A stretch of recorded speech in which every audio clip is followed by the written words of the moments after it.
Quand vous faites des travaux, quels sont vos bons plans pour ne pas dépenser trop? Ça va.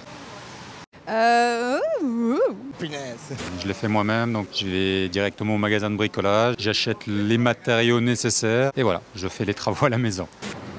Je fais tout d'abord confiance à ceux qui ont déjà fait des travaux dans mon entourage, mes parents, mes amis proches, et aussi principalement les artisans qui ont très souvent les meilleurs plans avec leurs fournisseurs à eux.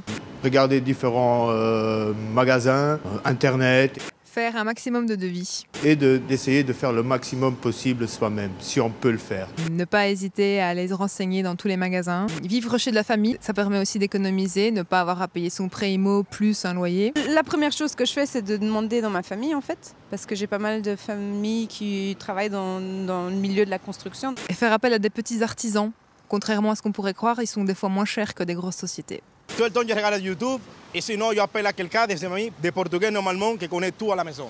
On a vraiment réfléchi à tout ce qu'on voulait pour toute la maison parce qu'on s'est dit que acheter en gros volume, ça permettrait aussi d'avoir des meilleures réductions. Ensuite, on est allé en magasin pour vraiment voir les produits en vrai et établir un devis. Je m'informe aussi sur les endroits où je pourrais trouver du matériel qui serait peut-être du matériel recyclable, donc des choses qui sont déjà été utilisées et que je peux réutiliser. Et le point important ensuite, c'est que du coup, on a quand même commandé sur Internet. Ça m'arrive de voir des petits tutos sur Internet, chaîne YouTube et autres chaînes. Si jamais j'ai un souci sur un point particulier, je regarde via Internet, alors tutoriel ou autre. Entre un magasin qui a pignon sur rue, qui paye son loyer et une centrale d'achat qui a juste des stocks, les prix sont quand même des fois vachement moins chers. Voir si je peux faire par moi-même. Si c'est juste peindre, je peux le faire moi-même. Si c'est du carrelage, bon là... Sinon, il faut prendre de l'aide, des amis ou aller demander des renseignements directement aux professionnels. Des fois, contrairement à ce qu'on croit, les artisans luxembourgeois ne sont pas forcément plus chers qu'un artisan français ou belge, par exemple. Pas hésiter à faire jouer la concurrence,